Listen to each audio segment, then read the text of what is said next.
तर अरबी समुद्राला आता मोठी भरती आली आहे। 4.64 मीटर उंचीच्या लाटा उसळत आहेत। त्यामुळे मुंबई महापालिकेनं चौपाटी आणि समुद्र किनाऱ्यांवर विशेषतः मरीन ड्राईव्हवर फिरायला येणाऱ्या नागरिकांना सावधानतेचा इशारा दिलेला आहे।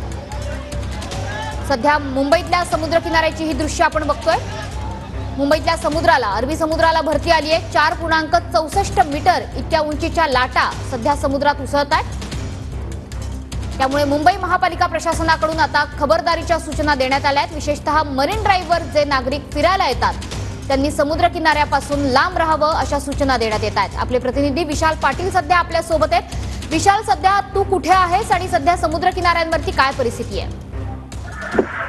आता मी गेटवे ऑफ इंडिया या परिसरात आहे। याच्यावर आपण जर मुंबईतीलच परिस्थिती पाहायला गेलं तर आज 2:47 मिनिटाची हाय टाईड जी आहे ती आणि समुद्राला मोठं उधाण आलं आहे। जवळपास 15 फुटापेक्षा जास्त उंच लाटा ज्या आहेत त्या उचलताना आपल्याला पाहायला मिळते। त्यामुळे मुंबईतील समुद्र किनाऱ्यांवरती सतर्कतेचा इशारा जो आहे हा देण्यात आला होता। मुंबई पोलिसांनी प्रत्येक समुद्र किनाऱ्यांवरती जे ही गस्त घातलेली आहे। ज्या समुद्र किनाऱ्यावरती जे लोक होते हे समुद्र किनाऱ्याचा निर्मूलन जे आहेत हे करण्यात आलेले आहेत।